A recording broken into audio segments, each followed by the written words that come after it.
যেমন ইয়াহুদীদের একটা ধর্ম আছে। ইয়াহুদীদের ধর্ম বলতে নির্দিষ্ট কয়েকটা ইবাদত, নির্দিষ্ট কয়েকটা মুআমালাত মুআশারাতের নামগুলো ব্যবহার করে। দুনিয়াতে খ্রিস্ট ধর্ম নামে একটা ধর্ম আছে। নির্দিষ্ট কিছু অঞ্চলে নির্ধারিত কিছু ইবাদত, নির্ধারিত কিছু রীতিনীতি কথার নাম হলো খ্রিস্ট ধর্ম। তো আমরা আমাদের ইসলামটাকেও খ্রিস্টান অথবা মানব রচিত অন্যান্য মতাদর্শ ধর্ম বিশ্বাসীদের ধর্মের মতো ইসলামটাকে সীমাবদ্ধ করে তুলেছে। অন্যান্য ধর্মগুলি ছিল নির্দিষ্ট একটা সময়ের জন্য, সীমিত পরিসরে, নির্দিষ্ট একটা অঞ্চলের জন্য, নির্ধারিত কিছু মানুষের জন্য, যে কারণে অন্যান্য ধর্মগুলি ছিল সীমিত পরিসর, বিধানগুলিও ছিল সীমিত পরিসর। আর ইসলাম ধর্ম হলো মহাগ্রন্থ, এটা নির্ধারিত কোনো সীমানা নাই, নির্দিষ্ট কোনো সময় নাই। পৃথিবীতে সূর্য যতদিন উদয় হবে, পৃথিবীতে প্রাণের স্পন্দন যতদিন বাকি থাকবে, ততদিন পর্যন্ত ইসলামের বিধান বলবৎ থাকবে। যে কারণে অন্যান্য ধর্মের মধ্যে ইসলাম নির্দিষ্ট কিছু বিষয় বা নির্ধারিত কিছু সীমিত কিছু বিষয়ের নাম ইসলাম না। ইসলাম হলো সর্বগ্রাসী, সর্বব্যাপী। ইসলাম হলো সর্বগ্রাসী, সর্বব্যাপী। কিন্তু দুঃখের সাথে বলতে হয়, আজকে আমরা ইসলামটাকে অন্যান্য ধর্মাবলম্বীদের মতো নির্ধারিত কিছু ইবাদত, নির্দিষ্ট কিছু আচার অনুষ্ঠানের মধ্যেই কেবল ইসলামটাকে সীমাবদ্ধ রেখেছি। হয়তো আমরা মুখে স্বীকার করতেছি যে ইসলাম হলো সর্বব্যাপী, সর্বগ্রাসী, কিন্তু এর বাস্তবতায় আমরা ন্যূনতম বিশ্বাসী না। আরেকটা জলজন্ত প্রমাণ দেখেন, আমরা যখন মসজিদে আসি, মসজিদে আসার পরে নামাজের পর মুনাজাত করা জায়েজ না বিদআত, এই প্রশ্ন নিয়ে আমরা ঠিকই মারামারি করি। কারণ আমরা বিশ্বাস করি নামাজ হলো ইসলাম, নামাজকে ইসলাম বলা হয় বিদায় নামাজ সংক্রান্ত যে কোনো বিষয় জায়েজ এবং বিদআত সম্পর্কে আলোচনা করার অধিকার এবং প্রয়োজনীয়তা সকলের আছে। আমরা বিভিন্ন আচার অনুষ্ঠানে যাওয়ার পর মিলাদ দাঁড়িয়ে করলে জায়েজ হয় না, বিদআত হয় না, পয়সা করতে হয়, এটা নিয়ে আমরা মারামারি করি, প্রশ্ন করি। কারণ আমরা বিশ্বাস করি আচার অনুষ্ঠান এটার নাম হলো ইসলাম, এখানে কোনটা জায়েজ কোনটা বিদআত এটা জানা প্রত্যেকের জরুরি, যে কারণে প্রশ্ন করি। কিন্তু রাষ্ট্র ব্যবস্থার কোন কোন ধারাগুলি শিরক, কোন কোন ধারাগুলি বিদআত, কোন কোন ধারাগুলি জায়েজ, এই প্রশ্ন কোনদিন কেউ করেও নাই, করার প্রয়োজনীয়তাও অনুভব করি নাই। বলবেন কেন? কারণ আমরা বিশ্বাস করি রাষ্ট্র ব্যবস্থার সাথে ইসলামের কোন সম্পর্ক নাই, ইসলাম আর রাষ্ট্র ব্যবস্থা ভিন্ন একটা জিনিস। ঠিক কিনা বলেন?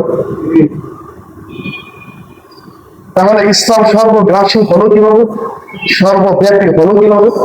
কারণ আমি তো বিশ্বাস করতেছি না রাষ্ট্রের ভিতরে ইসলামের কোন ভূমিকা আছে, যে কারণে রাষ্ট্র ব্যবস্থার শূন্যতার বিদআত নিয়ে আমরা কিন্তু প্রশ্ন করি। আমরা প্রশ্ন করি না মসজিদে আইসা আমরা ঠিকই হাত কানে বাঁধবে না বুকে বাঁধবে না নাভিতে বাঁধবে, আমিন জোরে বলবে না আস্তে বলবে, এই কথা নিয়ে আমরা প্রশ্ন করি। আমরা এটাকে ইসলাম মনে করি, এই জন্য ইসলামের সঠিক জিনিস জানার জন্য প্রশ্ন করি। কিন্তু বিচার ব্যবস্থার কোন কোন পয়েন্টগুলি মানব জাতির জন্য ক্ষতিকর, কোন কোন পয়েন্টগুলি শিরক, কোন কোন পয়েন্টগুলি বিদআত, কোন কোন পয়েন্টগুলি জায়েজ, এই বিষয়ের প্রশ্ন আমরা বিচারণে কোনদিন করছি? আমরা কোনোদিন করি না। কারণ আমরা বিশ্বাস করি বিচার ব্যবস্থার সাথে ইসলামের কোন সম্পর্ক নাই, সুতরাং বিচার ব্যবস্থার কোন পয়েন্টকে ইসলামের সাথে আমরা লাগাতে চাই। তো আমরা ইসলাম যেগুলিকে মনে করি এগুলির ব্যাপারে আমরা জায়েজ বিদআতের প্রশ্ন করি। রাজনীতির কোন কোন ধারাগুলি বিদআত, কোন কোন ধারাগুলি জায়েজ, এই প্রশ্ন আমরা করি না। কারণ আমরা মনে করি রাজনীতি হলো স্বতন্ত্র একটা জিনিস, যার সাথে ইসলামের কোনো ধরনের সম্পর্ক নাই। তাহলে ইসলাম সর্বগ্রাসী, সর্বব্যাপী হলো কিভাবে? অথচ আল্লাহ বলছেন ইসলাম হলো সর্বগ্রাসী, সর্বব্যাপী।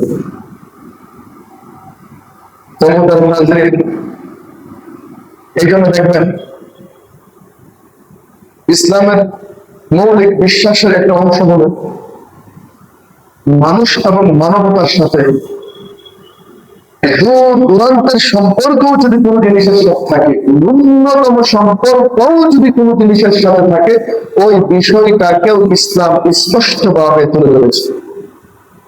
কারণ ইসলাম তো হলো বিশ্ব ধর্ম, সর্বব্যাপী ধর্ম। সুতরাং মানুষের সাথে ন্যূনতম সম্পর্ক আছে এমন জিনিসের আলোচনা যদি ইসলাম না করে, তাহলে ইসলাম সর্বব্যাপী হলুদ। যে কারণে যখন আপনি ইসলাম নিয়ে গবেষণা করবেন, তখন মহাকাশের জ্ঞান আপনি ইসলামের ভিতরে পাবেন।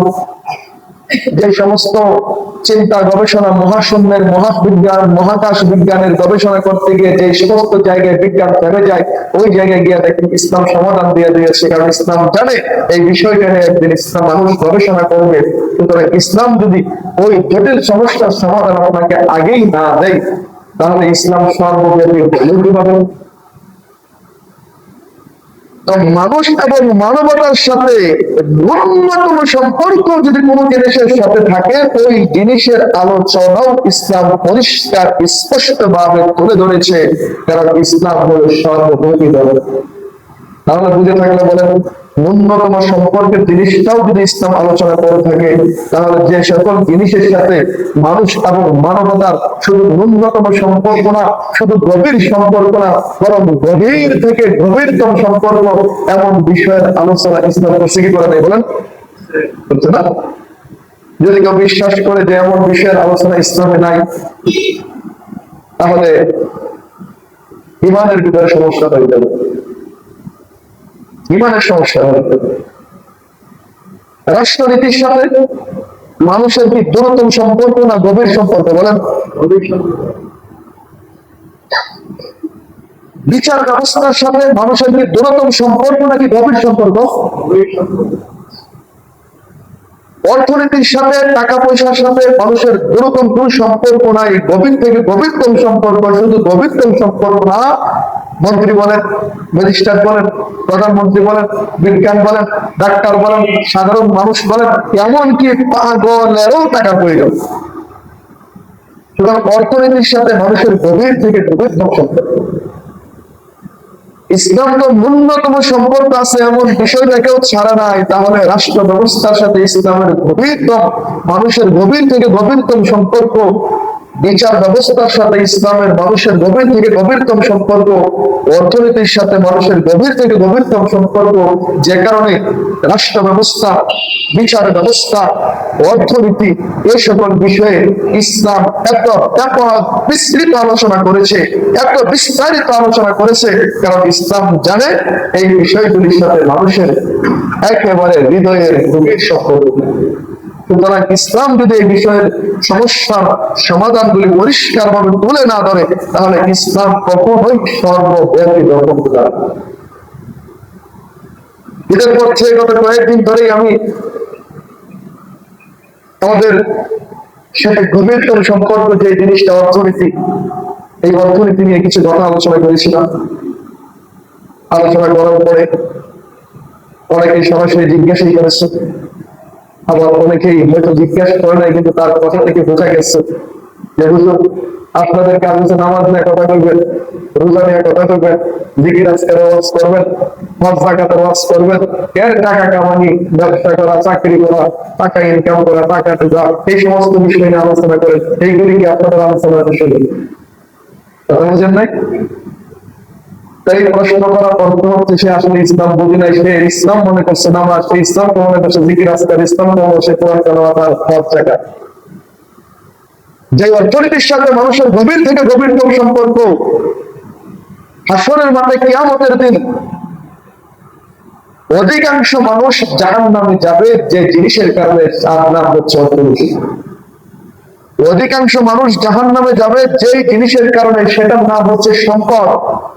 যে জিনিসের কারণে আমার জাতি জাহান্নামের দিকে যাচ্ছে, এমন গুরুত্বপূর্ণ একটা বিষয় না ওলামায়ে কেরাম আলোচনা করে, না আমরা সাধারণ মানুষ এটাকে আলোচনা শুনতে আমরা প্রস্তুত, না আমরা সাধারণ মানুষ এটাকে ইসলামের কোন গুরুত্বপূর্ণ বিধান হিসেবে মেনে নিতে হবে।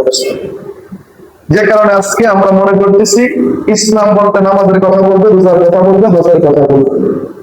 ধন সম্পদ, রাষ্ট্র ব্যবস্থা, রাজনীতি, বিচার ব্যবস্থা, এইগুলি নিয়ে উত্তরা কথা বলবে কেন? কারণ এইগুলির সঙ্গে ইসলামের সম্পর্ক নাই। বিশ্বাস করেন, এই বিশ্বাস নিয়ে যদি কোনো ব্যক্তি করা হয়, তাহলে ওই ব্যক্তি মুসলমান করতে পারে, ওই ব্যক্তি মুসলমান করতে পারে। কারণ মনে রাখবেন, ইসলামের মৌলিক একটা সংজ্ঞা কিন্তু আমি দিয়েছি। ইসলাম হলো সর্বব্যাপী, সর্বগ্রাসী। সর্বব্যাপী, সর্বগ্রাসী। তাহলে মোহতারাম হাজরিন, যেহেতু ইসলামের গুরুত্বপূর্ণ, শুধু গুরুত্বপূর্ণ না, অধীন গুরুত্বপূর্ণ বিষয় রাষ্ট্র ব্যবস্থা, বিচার ব্যবস্থা, অর্থনীতি। দ্বিতীয় নম্বর, এতটা গুরুত্বপূর্ণ বিষয় যে এই বিষয়গুলির কারণে অধিকাংশ মানুষ জাহান্নামে যাবে। এতটা গুরুত্বপূর্ণ বিষয় যে বিষয় সম্পর্কে না আমাদের মাহফিলগুলিতে আলোচনা হয়, না মসজিদের মেহরাবে আলোচনা হয়, না উলামায়ে কেরাম আলোচনা করে, না আমরা সাধারণ মানুষ কখনো আলোচনা শুনে। যে কারণে এই জিনিসের সাথে আমাদের দূরত্ব সৃষ্টি হওয়ার কারণে আমরা জাহান্নামের পথ আমাদের জন্য সংকীর্ণ হয়ে আসছে, সংকুচিত হয়ে আসছে। সুতরাং এমন একটা গুরুত্বপূর্ণ বিষয়ে, এই জাতীয় গুরুত্বপূর্ণ বিষয়ে আলোচনা করার প্রয়োজনীয়তা আমি নামাজ রোজার চাইতেও বেশি মনে করি। যে কারণে এই বিষয়গুলো আলোচনা করার চেষ্টা করতেছি। আমি আগে বিশ্বাস করি আপনারা যারা এখানে আছেন সকলে কিন্তু শিক্ষিত, উচ্চ লেভেলের মানুষ।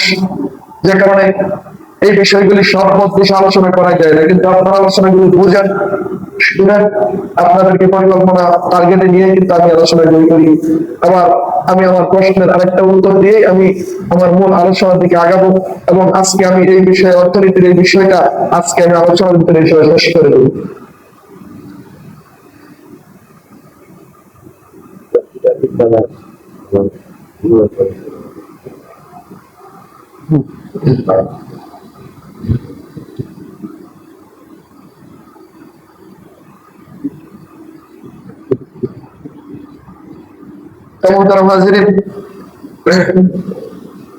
হাদিসের ভিতরে, হাদিসের মধ্যে আসছে হাসরের মাঠে মানুষকে 5টা প্রশ্ন করা হবে। মোটামুটি প্রত্যেকটা হাদিসের কিতাবের মধ্যে হাদিসটি বর্ণিত হয়েছে। 5টা প্রশ্ন করা হবে। এই 5টি প্রশ্নের উত্তর না দেওয়া পর্যন্ত কোন মানুষ তার কদম উঠাতে পারবে না। কোন মানুষ তার কদম উঠাতে পারবে না। এই 5টা প্রশ্নের উত্তর না দেওয়া পর্যন্ত কোন মানুষ কদম উঠাতে পারবে না। এই জায়গার মধ্যে 50,000 বছর পর্যন্ত দাঁড়িয়ে থাকবে। কয়টা প্রশ্ন? 5টা প্রশ্ন। এই 5টা প্রশ্নের মধ্যে 1 নম্বর প্রশ্ন হলো আন উমরিহি ফীমা আফনা। 1 নম্বর প্রশ্নটা হবে জীবন সম্পর্কে। তোমার জীবনে, তোমার জীবনের হায়াতে যে মূল্যবান সময় আল্লাহ দান করেছিল, এই সময়টা তুমি কিভাবে অতিবাহিত করেছো, কিভাবে ব্যয় করেছো। 2 নম্বর প্রশ্ন করা হবে আন শিবাবিহি ফীমা আবলা। তোমাকে যে যৌবনের তারুণ্যতা দেওয়া হয়েছিল, যৌবনের শক্তি সামর্থ্য তোমাকে দেওয়া হয়েছিল, সেই যৌবনের গুরুত্বপূর্ণ সময় তুমি কি কাজ করে ব্যয় করেছো। তাহলে 1 নম্বর প্রশ্ন হলো জীবন সম্পর্কে, জীবনের সময় কিভাবে ব্যয় করেছো। 2 নম্বর প্রশ্ন হলো যৌবন সম্পর্কে, যৌবনের সময় কোন কাজে ব্যয় করেছো। আর 5 নম্বর প্রশ্ন হলো অবাজ আমালি কি না, যে তুমি কি কি আমল করেছো। তুমি দুনিয়াতে যাওয়ার পরে কি কি আমল করেছো। 1 নম্বর প্রশ্ন, একটা প্রশ্ন হবে জীবন সম্পর্কে, একটা প্রশ্ন হবে যৌবন সম্পর্কে, আর একটা প্রশ্ন হবে নামাজ, রোজা, হজ, যাকাত সমস্ত আমল সম্পর্কে। আর মাঝখানে রয়ে গেছে 2টা প্রশ্ন, 4 নম্বর আর 5 নম্বর। এই 4 এবং 5 নম্বর 2টা প্রশ্ন করা হবে মানুষের সম্পদ সম্পর্কে। 3 এবং 4 নম্বর 2টা প্রশ্ন করা হবে মানুষের সম্পদ সম্পর্কে। 1 নম্বর প্রশ্ন হবে জীবন সম্পর্কে, 2 নম্বর প্রশ্ন করা হবে যৌবন সম্পর্কে, যুবক বয়সের যৌবন সম্পর্কে, 5 নম্বর প্রশ্ন হবে আমল সম্পর্কে, 3 নম্বর আর 4 নম্বর প্রশ্ন করা হবে মানুষের সম্পদ সম্পর্কে। তাহলে বুঝে থাকলে বলেন, জীবন সম্পর্কে ইসলাম যতটা গুরুত্বপূর্ণ, আমল সম্পর্কে, আমলের ব্যাপারে যতটা গুরুত্ব আরোপ করা হয়েছে, সম্পদ সম্পর্কে ইসলামে তার চেয়ে বেশি গুরুত্ব আরোপ করেছে। সম্পদ সম্পর্কে ইসলাম তার চেয়ে বেশি গুরুত্ব আরোপ করেছে, যে কারণে যেহেতু প্রশ্ন দুইটা, সম্পদ সম্পর্কে প্রশ্ন হবে দুইটা, আর এই সম্পদের কারণে ম্যাক্সিমাম মানুষ জাহান্নামে যাবে। বিধায় সম্পদ সম্পর্কে আমাদের ইসলামের এই যে মূলনীতি, এই মূলনীতিটা জানা এবং সেই অনুযায়ী চলার চেষ্টা করা আমাদের জন্য জরুরি। এখন আমরা জানি না চলবো কিভাবে। তোমাদের মানুষ আসেন এবার জিজ্ঞেস করে আল্লাহ পাক রব্বুল আলামিন হাশরের মাঠে মানুষদেরকে জিজ্ঞাসা করবে, ওমালিহি মিন আইনা আকতাসাবা। মানুষদেরকে এক নম্বর প্রশ্ন করবে সম্পদ সম্পর্কে, তুমি সম্পদ কিভাবে উপার্জন করেছো, সম্পদ কিভাবে উপার্জিত হয়েছে, উপার্জনের মাধ্যম কি ছিল, উপার্জনের আয়ু কি ছিল, এই বিষয়ে প্রশ্ন করা হবে। তাহলে আমি যত টাকা উপার্জন করতেছি এই ব্যাপারে আল্লাহ আমাদেরকে প্রশ্ন করে। আর দ্বিতীয় নম্বর প্রশ্ন করা হবে সম্পদ উপার্জন করার পরে মানুষ সম্পদ উপার্জন করে কি জন্য, কোনো না কোনো খাতে খরচ করার জন্য, কোনো না কোনো ভাবে এই টাকাটা খরচ হয়। আল্লাহ পাক রব্বুল আলামিন বলেন, ফিমা আনফাকা, তুমি যে সম্পদ উপার্জন করেছিলে সেই সম্পদ কোন কোন খাতে ব্যয় করেছো। তাহলে 3 নম্বর প্রশ্ন হলো সম্পদ কিভাবে উপার্জন করেছো, 4 নম্বর প্রশ্ন হলো সম্পদ কিভাবে ব্যয় করেছো। হাদিসে আসছে যখন তাকে প্রশ্ন করা হবে সম্পদ উপার্জন করেছে কোন পন্থায়, বৈধ পন্থা না অবৈধ পন্থায়, যদি আমরা অবৈধ পন্থায় সম্পদ উপার্জন করে, অবৈধ পন্থায় সম্পদ উপার্জনের সাথে জড়িত থাকে, বিশ্বনবী বলেন লা ইয়াদখুলুল জান্নাতা জাসাদুন উযিয়াল হারাম, যে ব্যক্তি হারাম সম্পদের মাধ্যমে নিজের শরীর রক্ত মাংস গড়াইছে, ওই ব্যক্তি কখনোই আল্লাহর জান্নাতে প্রবেশ করবে না। আরেক শ্রেণীর মানুষ দেখা যায় সম্পদ উপার্জন করছে বৈধ পন্থায়, কিন্তু সম্পদ ব্যয় করছে অবৈধ পন্থায়, অথবা তাগাদা থাকা সত্ত্বেও সে সম্পদ ব্যয় করে নাই, সম্পদ সঞ্চয় করে রাখছে। সম্পদের মালিক সম্পদ নষ্ট হয়ে যাবে এই ভয়ে কোরবানি দেয় নাই, সম্পদের মালিক সম্পদ নষ্ট হয়ে যাবে এই ভয়ে আল্লাহর ঘর বাইতুল্লাহ জিয়ারত করে নাই।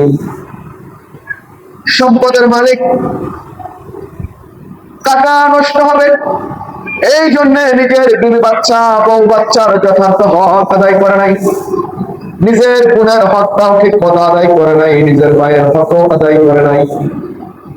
তো সম্পদ উপার্জন করেছে বৈধ পন্থায়, কিন্তু সম্পদ ব্যয় করেছে অবৈধ পন্থায়, অথবা সম্পদ টাকা যা থাকা সত্ত্বেও সঞ্চয় করেছে, ওই ব্যক্তি সম্পর্কে একটা দুইটা নয় অসংখ্য হাদিস এসেছে, কোন কোন হাদিস এসেছে ওই ব্যক্তির সম্পদ গুলিকে আগুনের ভিতরে সীসার মতো জ্বালানোর পর তার পিঠের ভিতরে সেক দেওয়া হবে।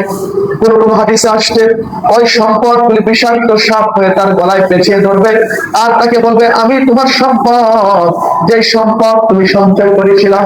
এরকম অসংখ্য হাদিসে সম্পদ অবৈধ পন্থায় ব্যয় করলে অথবা সম্পদ সঞ্চয় করে রাখলে এই সম্পদের শাস্তি কিয়ামতের ময়দানে এমন হবে। হাদিসে আসছে। এক নম্বর হলো সম্পদ কোন পন্থায় আয় করেছ, কোন পদ্ধতিতে আয় করেছ। 2 নম্বর প্রশ্ন হলো সম্পদ কিভাবে ব্যয় করেছ। যেহেতু সম্পদ আয় এবং ব্যয় এই দুইটা প্রশ্নের কারণে মানুষ জাহান্নামে যাবে, সুতরাং সম্পদ আয় করার একটা নিয়ম নীতিমালা, সম্পদ ব্যয় করার একটা নিয়ম নীতিমালা ইসলামে আছে না ভাই? সম্পদ আয় এবং সম্পদ ব্যয় করার যে নীতিমালা, এই নীতিমালাকেই শরীয়তের পরিভাষায় অর্থনীতি বলা হয়।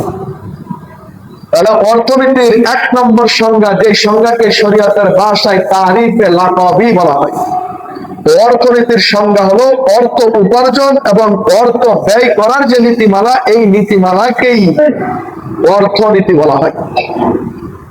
অর্থনীতির আরেকটা সংজ্ঞা আছে, যে সংজ্ঞাকে শরীয়তের ভাষায় তারিফে ইজাফি বলা হয়।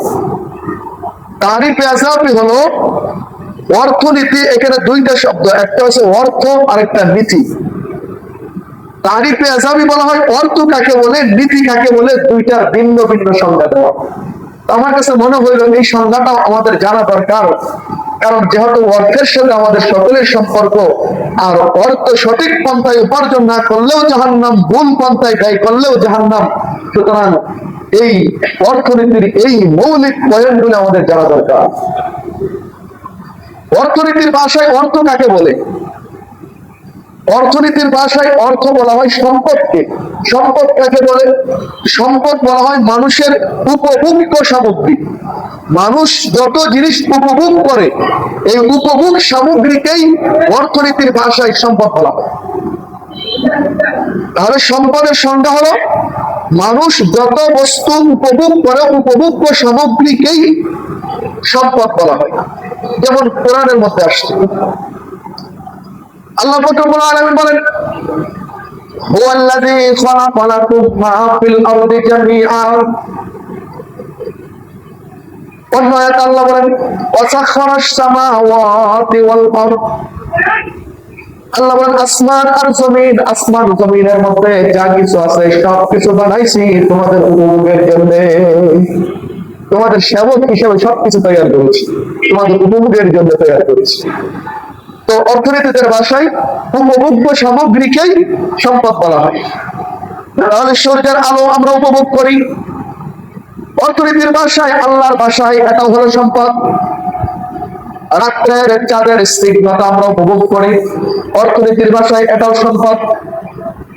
এই যে আমরা অক্সিজেন গ্রহণ করি, অর্থনীতির ভাষায় এটাও সম্পদ। আবার আমরা চাল, ডাল, ভাত, পোশাক, শিল্প কারখানা থেকে উৎপন্ন জিনিসপাতি যা কিছু আছে যেগুলো আমরা উপভোগ করি, এই সব কিছুকে আল্লাহ এবং শরীয়তের এবং অর্থনীতির ভাষায় সম্পদ বলা হয়। এই সব কিছু সম্পদ। এই জন্য আল্লাহ বলেন, ওয়াল্লাযী খালাকা লাকুম মা ফিল আরদি জামিআ।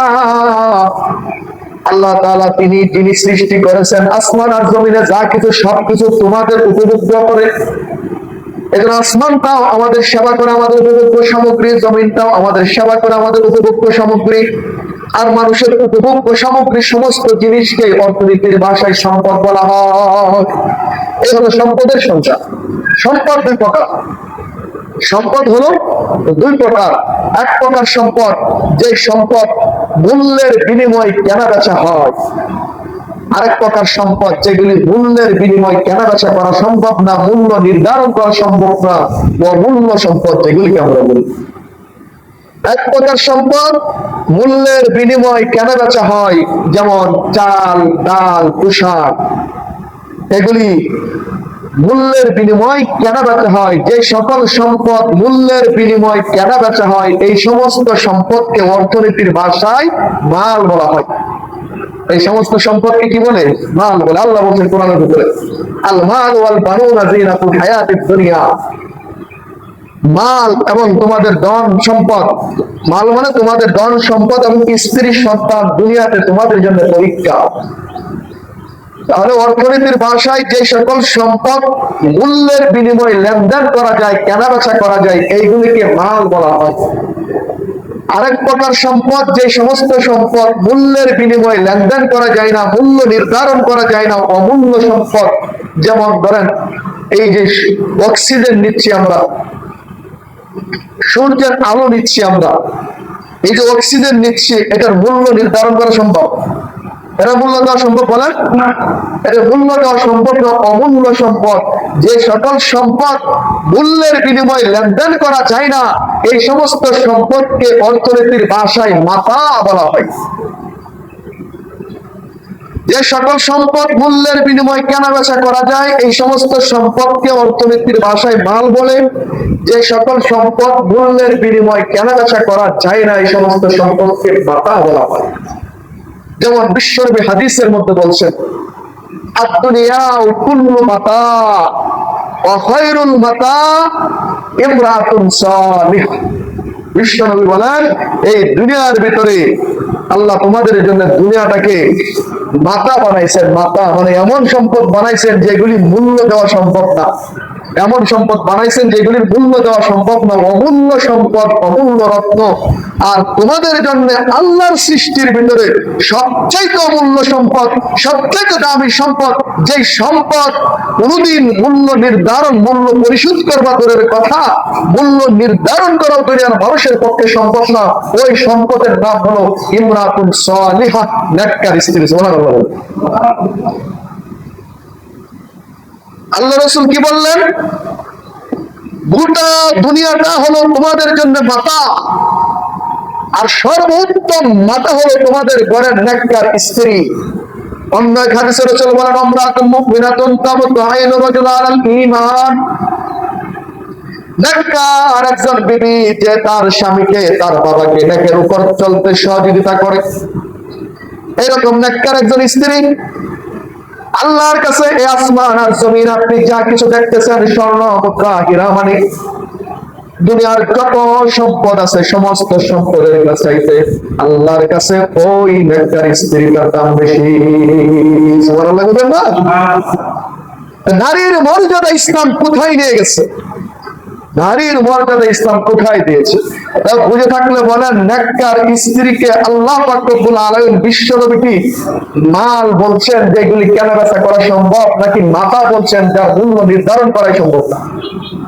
কি বলছেন? মাতা বলছেন, মাল বলে নাই। ইসলামের বিদ্বেষী এক শ্রেণীর মানুষ আছে আমাদের দেশে, বখাটে যুবক আছে আমাদের দেশে, যারা নারীদেরকে বিদেশে চালান করে, চালান করার সময় গুন্ডা বলে মাল পাঠাইতেছি। কি বলে? মাল পাঠাইতেছি। তো নারীদের ক্ষেত্রে এই যে মাল শব্দটা ব্যবহার হয়, এই শব্দটা কোন সম্মান সূচক শব্দ নয়, বরং অশালীন অশ্লীল একটা শব্দ নারীদের ক্ষেত্রে ব্যবহার করা হয়। তো যারা এটা ব্যবহার করে, এই সমস্ত ইসলামের বিদ্বেষী কিছু মানুষ এই মুসলিম শরীফের এই হাদিস, বিশ্বনবীর এই হাদিসটাকে রেফারেন্স বানায় বলে যে বিশ্বনবী নারীদেরকে মাল বলছেন, সম্পদ বলছেন। বলেন, বিশ্বনবী নারীদের মর্যাদা কোথায় থেকে কোথায় নিয়ে গেছেন? যে আসমান জমিনের ভিতরে সবচেয়ে দামি নারী, এত দামি যার মূল্য নির্ধারণ করা দুনিয়ার কোন মানুষের পক্ষে সম্ভব। আর তারা এটাকে বানাইছে যে বিশ্বনবী তাদেরকে মাল বলছেন, সম্পদ বলছেন। এই শরীয়তে ইসলামের এই পরিভাষা না জানার কারণে, অর্থনীতির এই পরিভাষা মাতা আর মাল, এই দুই শব্দের পরিভাষা মত এই দুই শব্দের অর্থ না জানার কারণে ইসলাম বিদ্বেষীরা আমাদের ভিতরে ফতোয়া ছড়াইতে সুযোগ পায়। হ্যাঁ, যারা বিশ্বনবীর বিরুদ্ধে এই আপত্তি তুলে, তারা সত্যিই মাল। তারা সত্যি কি মাল? মানে যেটা কেনা বেচা হয়, যেটা কি হয়, যেটা কি হয় রাতের অন্ধকারে 500 টাকার বিনিময়ে যে কেনা বেচা হয়। তো অর্থনীতির ভাষায় এটাকে তো মালই বলে। এটা কি বলে? অর্থনীতির ভাষা কি? যে জিনিস কেনা বেচা হয় এটাকে কি বলা হয়? মাল বলা হয়। সুতরাং তুমি যেহেতু রাত্রির অন্ধকারে 100 টাকা 200 টাকার বিনিময়ে কেনা বেচা হয়, লেনদেন করা যায় তোমাকে, তুমি তো ঠিকই মাল। কিন্তু সত্যিকার অর্থে যেই নারীটা মাতা, ওই নারীকে গোটা দুনিয়ার বিনিময়ে ওই নারীর মূল্য পরিশোধ করা সম্ভব না। সম্মানিত হাজিরিন, দুনিয়ার সমস্ত উপভোগ্য সামগ্রীকে সম্পদ বলা হয়। এই সম্পদ দুই প্রকার। এক প্রকার সম্পদ যেগুলি মূল্যের বিনিময়ে কেনাবেচা করা যায়, আরেক প্রকার সম্পদ যেগুলি মূল্যের বিনিময়ে কেনাবেচা করা যায় না। যেগুলি মূল্যের বিনিময়ে কেনাবেচা করা যায় না এগুলিকে মাতা বলে, যেগুলি মূল্যের বিনিময়ে কেনাবেচা করা যায় এইগুলিকে মাল বলা হয়। ওই মাল বা সম্পদ ওইটা আবার দুই প্রকার, মূল্য দুই প্রকার। একটা হলো ন্যায্য মূল্য, আরেকটা হলো ব্যবহারিক মূল্য। ন্যায্য মূল্য আরেকটা হলো ব্যবহারিক মূল্য। ন্যায্য মূল্য বলা হয় 1 লিটার পানির দাম হচ্ছে 25 টাকা, এটা হলো ন্যায্য মূল্য। আর ব্যবহারিক মূল্য হলো ওই পানি ব্যবহার করে আপনি যে উপকার পান, ওই উপকারের মূল্য হলো জীবনের চাইতেও বেশি। সেটা কি? আপনি মরুভূমিতে হাঁটতেছেন, মরুভূমিতে হাঁটতেছেন, 1 দিন চলে গেছে, 2 দিন চলে গেছে, 3 দিন চলে গেছে, পানির কোনো সন্ধান নাই। পানির কারণে আপনার কলিজা ফেটে যাচ্ছে, জীবন বের হওয়ার উপক্রম। এই বুঝে জীবন বের হয়ে যাবে, এই বুঝে জীবন বের হয়ে যাবে, চোখে অন্ধকার দেখা যাচ্ছে। এমন সময় একজন 1 লিটার পানি এনে দিয়ে বলছে 1 লিটার পানি বিক্রি করবো, মূল্য কত? তোমার জীবনের মূল্য কত? ঠিক কিনা যেন বলেন? এটাকে বলা হয় ব্যবহারিক মূল্য। এটাকে বলা হয় ব্যবহারিক মূল্য। আমি সংক্ষেপ করে দিচ্ছি, কথা বুঝে নিবেন। এখন আল্লাহ পাকের নিয়ম হচ্ছে ব্যবহারিক মূল্য যেই জিনিসের যত বেশি, ন্যায্য মূল্য ওই জিনিসের তত কম। ব্যবহারিক মূল্য যেই জিনিসের যত বেশি, ন্যায্য মূল্য ওই জিনিসের তত কম। যেমন পানি আর স্বর্ণ। বুঝে থাকলে বলেন, পানি ছাড়া, পানি পান না করে একজন মানুষ কয়দিন জীবন ধারণ করতে পারবে? 1 দিন, 2 দিন, 3 দিন, 4 দিন, এর বেশি তো পানি না খেয়ে থাকতে পারবে না। পারবে? তাহলে যেই পানি ছাড়া 1-2 দিনের মাথায় মানুষের জীবন অচল হয়ে যায়, মানুষের জীবন যাত্রা অচল হয়ে যায়, ওই পানির লিটার হচ্ছে 20 থেকে 25 টাকা। বাংলাদেশের যে কোনো জায়গায় যাবেন 1 লিটার পানির দাম নেবে 20 থেকে 25 টাকা। প্রক্ষান্তরে স্বর্ণ, সারা জীবনেও যদি কোনো ব্যক্তি 1 টুকরা স্বর্ণ না কিনে, তার জীবন যাত্রা কি অচল হয়ে যাবে? তার জীবন থেমে যাবে? তার জীবন থেমে যাবে না। যেই জিনিস দ্বারা 2 দিনের মাথায় মানুষের জীবন অচল হয়ে যায়, ওই জিনিসের দাম যদি 25 টাকা লিটার হয়, তাহলে যে স্বর্ণ সারা জীবন না কিনলেও কারো কোনো সমস্যা হয় না, ওইটার দাম তো হওয়ার কথা ছিল 4 আনা 8 আনা কেজি, তাই নয়? কিন্তু আল্লাহ পাক রব্বুল আলামিন যে জিনিসের ব্যবহারিক মূল্য বেশি, ব্যবহারিক মূল্য যে জিনিসের বেশি, ওই জিনিসের ন্যায্য মূল্য কমিয়ে দিয়েছেন। এটা আল্লাহ পাকের নিজাম। আল্লাহ পাক ইসলাম অর্থনীতির ভিতরে এই নিজামকে নিজে প্রতিষ্ঠিত করেছেন দুনিয়ার বুকে। দুনিয়ার কোনো অর্থনীতিবিদ এই নিজাম প্রতিষ্ঠা করতে পারে না। স্বর্ণের দাম যেটা সারা জীবন না কিনলেও মানুষের চলে, এমন স্বর্ণের দাম যদি 2 লক্ষ টাকা ভরি হয়, তাহলে যে পানি ছাড়া মানুষের জীবন 2 দিন চলে না, ওই পানির মূল্য হওয়ার কথা ছিল 1 লক্ষ টাকা লিটার। আর যদি এটাই হইতো, তাহলে বড় লোক কয়েকজন কিছুদিন পানি কিনা পান করতে পারতো, গরিব মানুষ সব বইরা সাফ হয়ে যায়। এই জন্য আল্লাহ পাকের নিজাম হচ্ছে ব্যবহারিক মূল্য যে জিনিসের বেশি, ন্যায্য মূল্য ওই জিনিসের কম। আর আপনারা আমরা যাদেরকে বাপ ডাকি, যাদের পাও চাটি, দেশের মানুষের স্বার্থের কথা চিন্তা না করে বিদেশি প্রভুদের গোলামি করি, ওই বিদেশি প্রভুরা কি করছে? যে জিনিসের ব্যবহারিক মূল্য বেশি, ওই জিনিসের ন্যায্য মূল্য বেশি। যেমন এখন তেলের মূল্য, তেলের ব্যবহারিক মূল্য, তেলের দাম কমছে না, চাহিদা কমছে না, বাড়ছে। এই তেল যদি এখন বন্ধ হয়ে যায়, আমাদের আসলে নসিব খারাপ, আমাদের নসিব খারাপ। স্বাধীনতার পর থেকে কিছু মূর্খ আর অদক্ষ অদূরদর্শী মানুষদেরকে আমরা এক একটা মন্ত্রণালয় বসায় তুলে দিই, এক একটা এমন কথা কয় যে একজনের কথায় গোটা জাতিকে করতে, ঠিক না বলেন? এই যুদ্ধে বাংলাদেশকে আমেরিকার সাথে যাদের সম্পর্ক আছে, ইউরোপ কান্ট্রিগুলির মধ্যে স্পেন, তারপরে আসছে আপনার এই যে কতগুলি দেশ আছে যারা ইউরোপের দেশ, তারাও এই তেলের সংকট অগ্রিম চিন্তা করে আমেরিকার পক্ষ বাদ দিয়ে ইরানের পক্ষ নিচ্ছে। কারণ আমেরিকার পক্ষ নিলে ইরান যদি বাইচান্স তেলের রাস্তা বন্ধ করে দেয়, তাহলে গোটা দেশ অচল হয়ে যাবে। যে কারণে তারা আমেরিকার দাদাগিরি লাঠি দিয়ে বিদায় করে ইরানের সাপোর্ট দিচ্ছে। সেই ইরান গোটা পৃথিবীতে মাত্র 5টা দেশকে প্রকাশ্যে আনুষ্ঠানিকভাবে ঘোষণা দিচ্ছে, এইগুলি হলো আমাদের বন্ধু দেশ।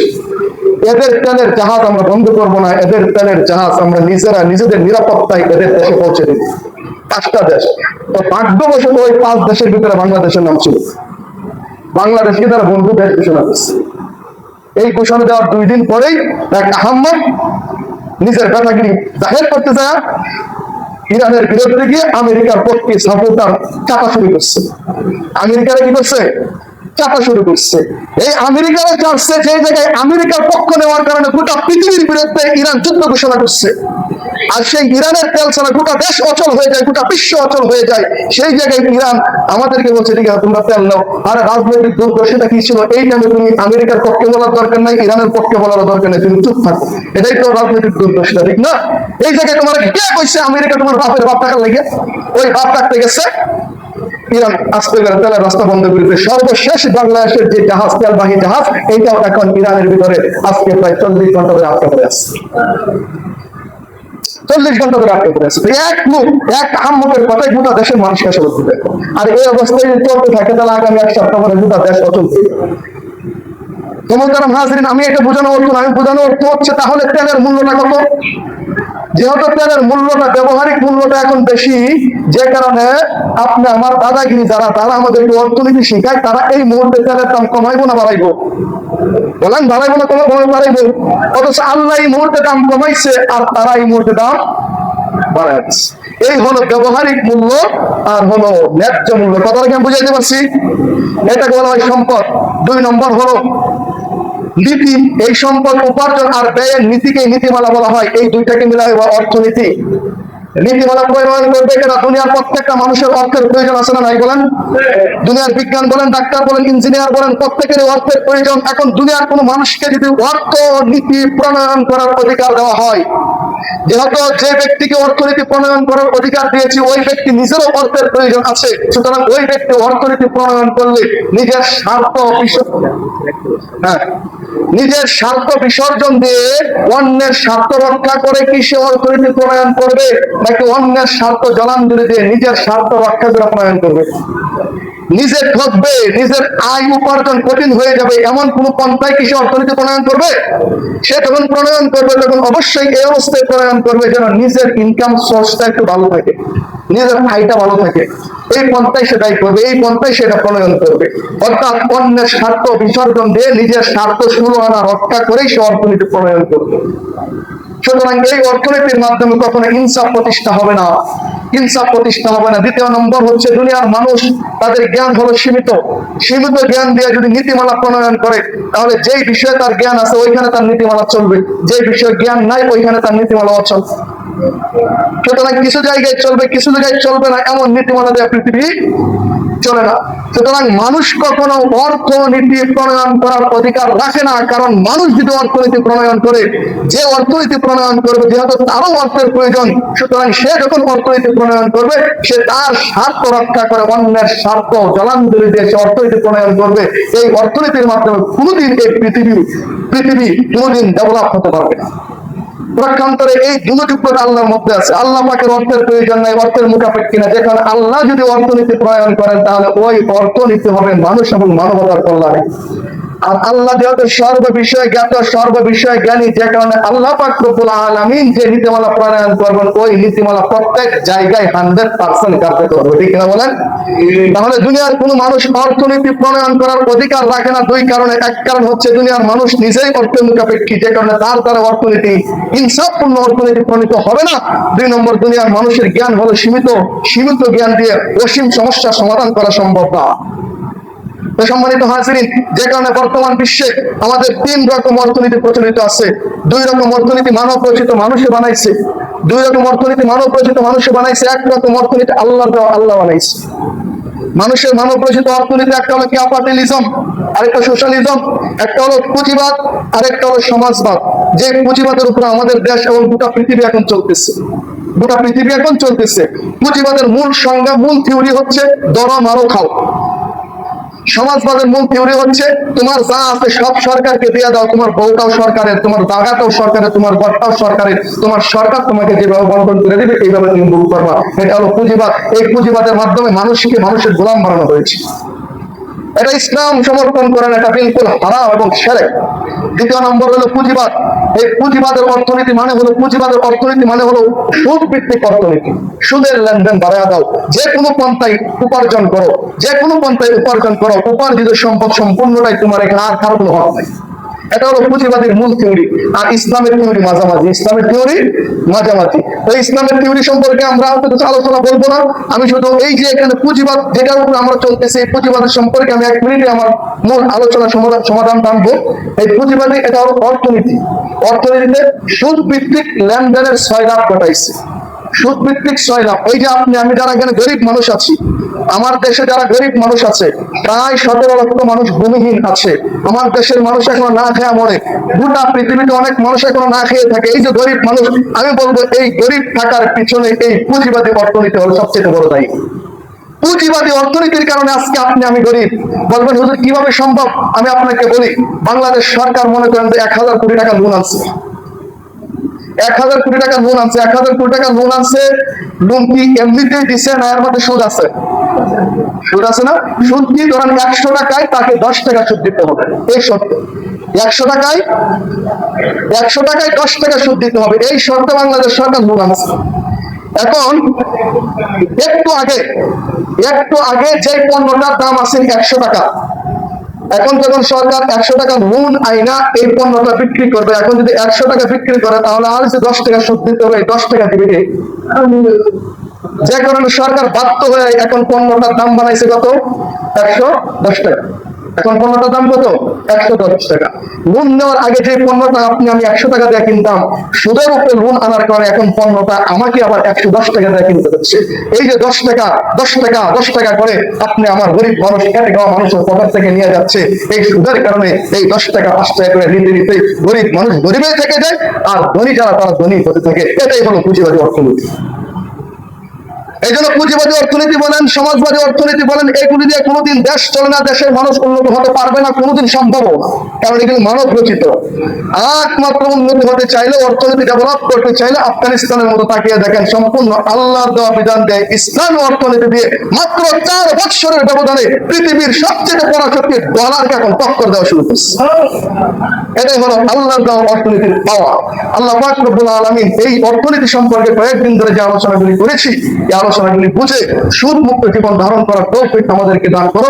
সুদের ব্যাপারে যত আসছিল, একটা হাদিস আমি মুখস্থ করে আসছিলাম, আপনাদের শোনাও বই না।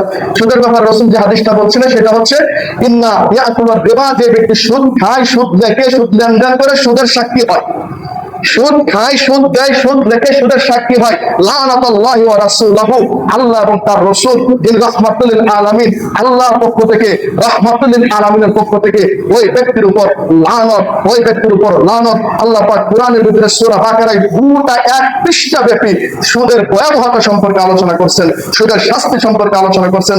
আল্লাহ বলেন, আমার এই ওয়াজ তোমাদের কাছে পৌঁছার পরে তোমরা যদি সুদ ছাড়তে না পারো, সুদ ছেড়ে না দাও, তো মনে রাখো তোমাদের জন্য প্রস্তুত করাইছে আযাবুন নার, জাহান্নাম, খালিদিনা ফিহা, যেখানে তোমরা চিরদিন থাকবে। সুতরাং আল্লাহর এই মেসেজ যাদের কাছে পৌঁছাইছে, আমি বিশ্বাস করি আপনারা আজকের পর থেকে সমস্ত সুদী কারবার থেকে বিরত থাকবেন ইনশাআল্লাহ। আল্লাহ পাক রব্বুল আলামিন আমাদেরকে বুঝে সঠিক পন্থায় অর্থ উপার্জন এবং অর্থ ব্যয় করার তৌফিক দান করুন। আমিন। ওয়া আখিরু দাওয়ানা আলহামদুলিল্লাহ।